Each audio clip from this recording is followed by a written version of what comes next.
नमस्कार, good morning. IND Hindi news में आपका स्वागत है। तो चलिए जानते हैं आज की सभी छोटी बड़ी महत्वपूर्ण खबरों को। इससे पहले वीडियो को लाइक और चैनल को सब्सक्राइब जरूर करें और आप किस जिले से वीडियो को देख रहे हैं कमेंट में लिखना ना भूलें। लूट और फूट कांग्रेस के लिए ऑक्सीजन, पीएम मोदी ने लोकसभा चुनाव की ठोकी ताल। प्रधानमंत्री नरेंद्र मोदी रविवार को मध्य प्रदेश के झबुआ पहुंचे, जहां उन्होंने 7,550 करोड़ रुपए की विकास परियोजनाओं का उद्घाटन किया। प्रधानमंत्री मोदी ने इसके बाद आदिवासी महाकुंभ में भी हिस्सा लिया, जिसमें लोगों को संबोधित करते हुए उन्होंने कहा कि मैं सेवक के तौर पर यहाँ आया हूँ। पीएम मोदी ने इस दौरे के जरिए झबुआ की सीमा से लगे राजस्थान और गुजरात के आदिवासियों को भी साधने का प्रयास किया। पीएम मोदी ने इस दौरान रोड शो भी किया, जहाँ वह खुली जीप में सवार होकर सभा स्थल पर पहुंचे। लोगों ने इस दौरान मोदी मोदी के नारे लगाकर और फूल बरसाकर पीएम मोदी का स्वागत किया। केंद्रीय गृह मंत्री अमित शाह मध्य प्रदेश में लागू करेंगे साइबर तहसील। मध्य प्रदेश में साइबर तहसील की व्यवस्था इसी माह से लागू हो जाएगी। केंद्रीय गृह मंत्री अमित शाह इसे लागू करने आएंगे और यह कार्यक्रम उज्जैन में हो सकता है। इसके पहले 2 बार अमित शाह का कार्यक्रम टल चुका है। पिछले दिनों मुख्यमंत्री डॉक्टर मोहन यादव ने दिल्ली में केंद्रीय गृह मंत्री से अनुरोध किया था कि वे इस व्यवस्था को प्रदेश भर में लागू करने के कार्यक्रम में आए। उल्लेखनीय है कि इस व्यवस्था के क्रियान्वयन से रजिस्ट्री होने के 15 दिन के भीतर क्रेता के पक्ष में नामांतरण हो जाएगा। इसके लिए उसे अलग से कोई आवेदन भी नहीं करना होगा। इसी तरह अविवादित नामांतरण के लिए सभी पक्षों को तहसील कार्यालय आने की जरूरत भी नहीं होगी।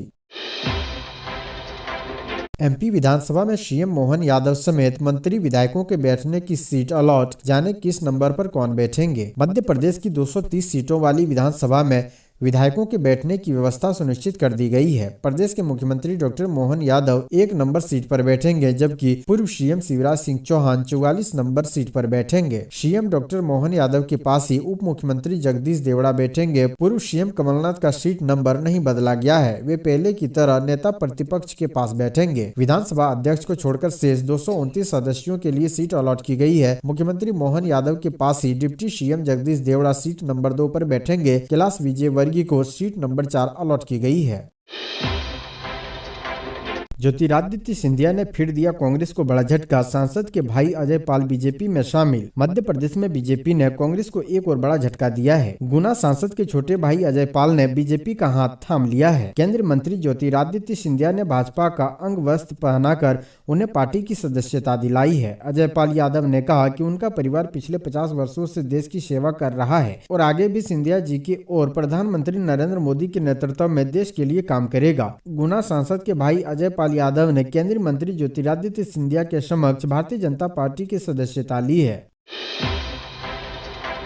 सीएम मोहन यादव ने शुरू की लोकसभा चुनाव की तैयारी, दीवार पर कमल बनाया, लिखा एक बार फिर मोदी सरकार। मध्य प्रदेश के मुख्यमंत्री मोहन यादव ने लोकसभा चुनाव की तैयारियों की शुरुआत कर दी है। हाल ही में सीएम मोहन यादव भोपाल में भाजपा के एक अभियान के अंतर्गत दीवार लेखन में सम्मिलित हुए। यहाँ सीएम मोहन यादव ने अपने हाथों से दीवार पर कमल का फूल बनाया और इसके साथ ही स्लोगन एक बार फिर मोदी सरकार लिखा। इस दौरान जनसभा को संबोधित करते हुए सीएम यादव ने कहा कि मुझे सीएम होने के नाते पार्टी का काम भी करना है। मुख्यमंत्री मोहन यादव ने कहा कि पार्टी के राष्ट्रीय अध्यक्ष जेपी नड्डा की सहमति से ही दीवार लेखन का काम किया जा रहा है। साथ ही उन्होंने कहा कि जनता से सहमति के बाद ही उनके घर की दीवारों पर इस लेखन किया जा रहा है। इस काम को करते हुए पार्टी स्वच्छता का भी खास ध्यान रख रही है।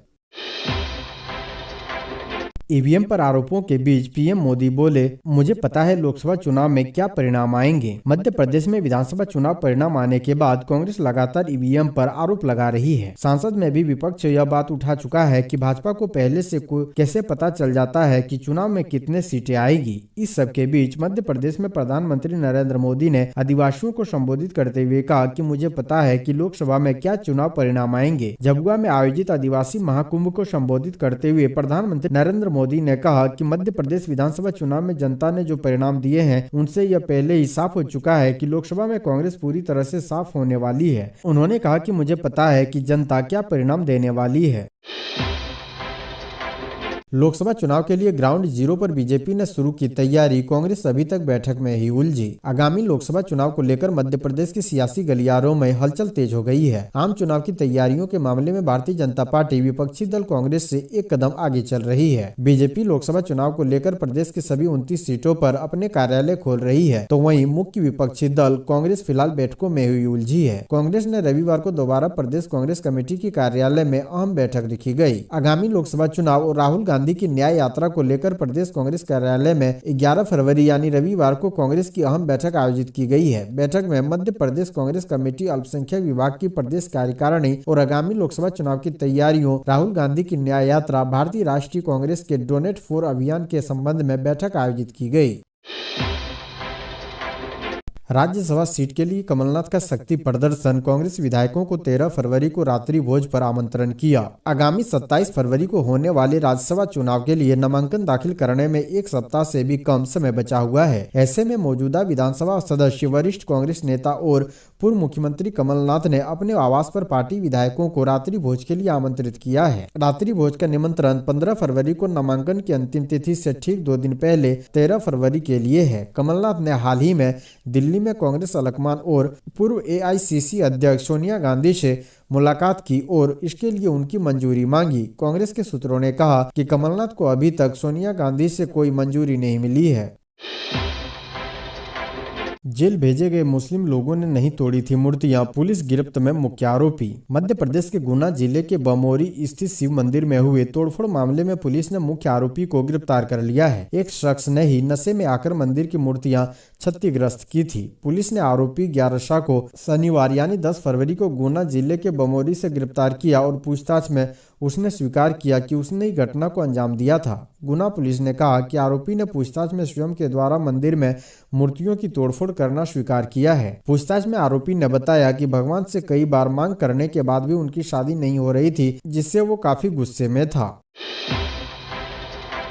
मध्य प्रदेश को पीएम नरेंद्र मोदी ने दी सौगात, करोड़ों की विकास परियोजनाओं का किया शिलान्यास। प्रधानमंत्री नरेंद्र मोदी ने रविवार को मध्य प्रदेश के झबुआ का दौरा किया और राज्य के लिए 7,550 करोड़ रुपए की विकास परियोजनाओं का उद्घाटन और शिलान्यास किया। उन्होंने राज्य की आहार अनुदान योजना के तहत लगभग 2 लाख महिला लाभार्थियों को मासिक किस्त भी वितरित की। योजना के तहत विशेष रूप से पिछड़ी जनजातियों की महिलाओं को पौष्टिक भोजन के लिए 1500 रुपए प्रति माह प्रदान किए जाते हैं। मोदी ने स्वामित्व योजना के तहत 1,75,000 अधिकार अभिलेख यानी भूमि अधिकारों का रिकॉर्ड भी वितरित किए, जो लोगों की उनकी भूमि के अधिकार के लिए दस्तावेजी साक्ष्य प्रदान करेगा।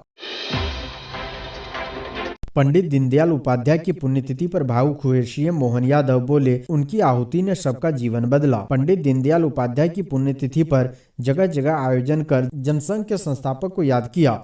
मुख्य आयोजन मध्य प्रदेश में भोपाल की लालघाटी में स्थित पंडित दीनदयाल उपाध्याय की प्रतिमा पर पुष्पांजलि के साथ शुरू हुआ। शुरुआत में उन्होंने कहा कि आज का दिन विशेष है। आज पंडित दीनदयाल उपाध्याय की पुण्यतिथि है, जिन्होंने जनसंघ की स्थापना से लेकर अंतिम सांस तक अपने जीवन को यज्ञ में आहुति की तरह समर्पित करते हुए देश ही नहीं बल्कि पूरी दुनिया में भारतीय संस्कृति की पताका लहराई और राजनीति का एक बड़ा दर्शन दिया। जनसभा को संबोधित करते हुए सीएम मोहन यादव ने कहा कि पंडित दीनदयाल उपाध्याय की आहुति को पूरी दुनिया एकात्मक मानव दर्शन के रूप में जानती है। उनकी इस आहुति के कारण ही गरीब से गरीब व्यक्ति के जीवन में बदलाव आया है।